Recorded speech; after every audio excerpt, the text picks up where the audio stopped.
So for today's day, I'm going to take a look at Amazon's 14 leadership principles and give you the keywords that I find the most relevant and the ones that I've heard, from other candidates using it in these jobs interviews. The reason why I'm doing this is because I want you to give you an extra layer of certainty that yes, this is a good idea for these things, and also maybe give you a couple of new ones that you might not have heard right so far.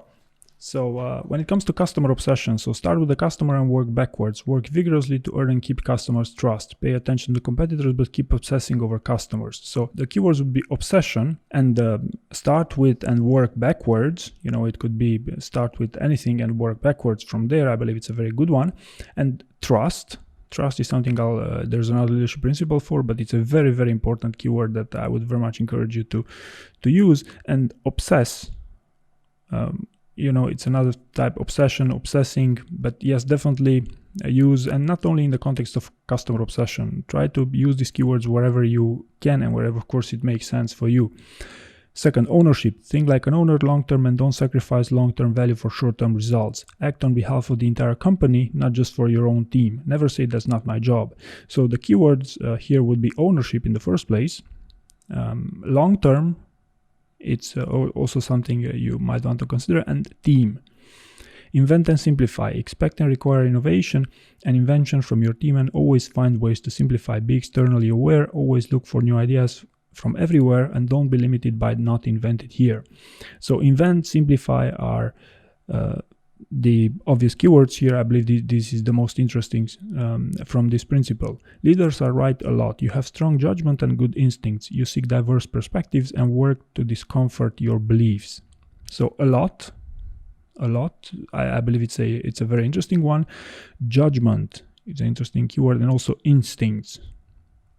These would be the highlights from this principle. And again, you don't have to use it only in this leadership principle context, but you can use it wherever you feel it's most suitable. Learn and be curious. You are never done learning, and you always seek to improve. You are curious about new possibilities and act to explore them. So the keywords here would be learn, curious, and they are repeated actually in the principle itself. Hire and develop the best. Raise the performance bar with every hire and promotion. Recognize exceptional talent and willingly move them throughout the organization. Develop leaders and take seriously your role in coaching others. So here the first keyword would be bar. I believe raising the bar is something that you should definitely consider using.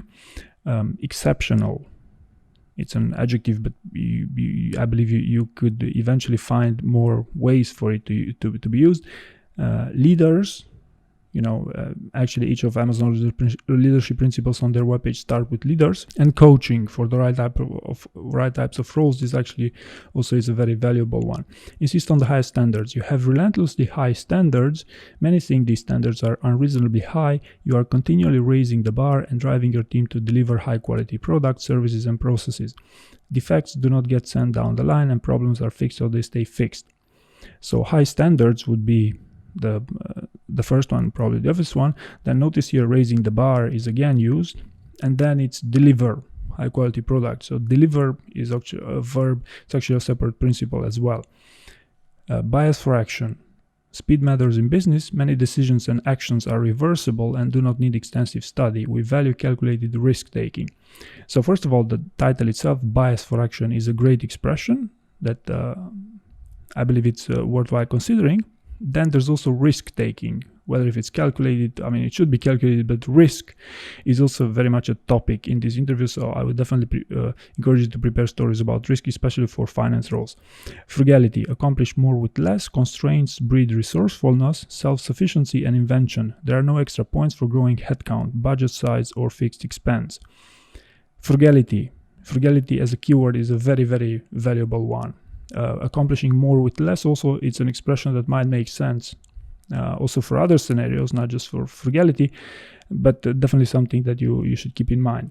Dive deep. Operate at all levels, stay connected to the details, audit frequently, and be skeptical when metrics and anecdotes differ. No task is beneath you. So dive deep as an expression is something I highly recommend, but also metrics here. Metrics, even as a keyword, is a valuable one in my opinion. Have backbone, disagree and commit. Respectfully challenge decisions when you disagree, even when doing so is uncomfortable or exhausting. Have conviction and be tenacious. Do not compromise for the sake of social cohesion. Once a decision is determined, commit to it.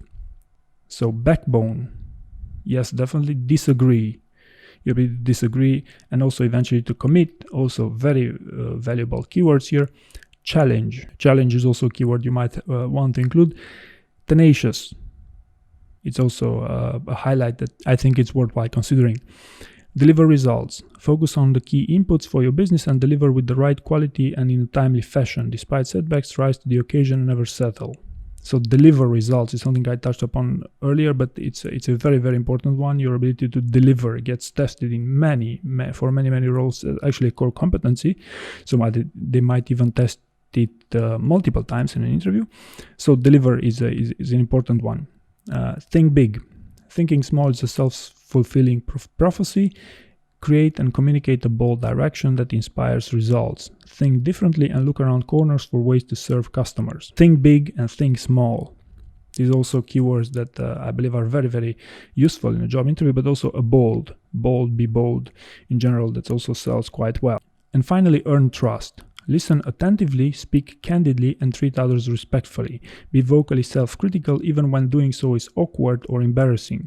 Leaders do not believe their or their team's body odor, smells, perfume. Benchmark yourself and your team against the best. So here, trust is the main takeaway, and a very, one of the most important one together with deliver results. Listen is something for more senior roles, but definitely a very valuable one. Respectfully, something that many of you might want to consider. And leading is also one that I touched upon previously and sells quite well. So this would be the keywords that I invite you to include in your stories. And again, use common sense when using them, and try to use them to highlight something and to literally communicate better. Some of you will want to use this only in a context of making a subtle connection with them, finding some common ground with the interviewer, but in other situations, it's an imperative that you use these keywords to highlight something and to literally compress a little bit the conversation and make it more concise if you want. So hopefully you found this useful, and thank you very much for watching.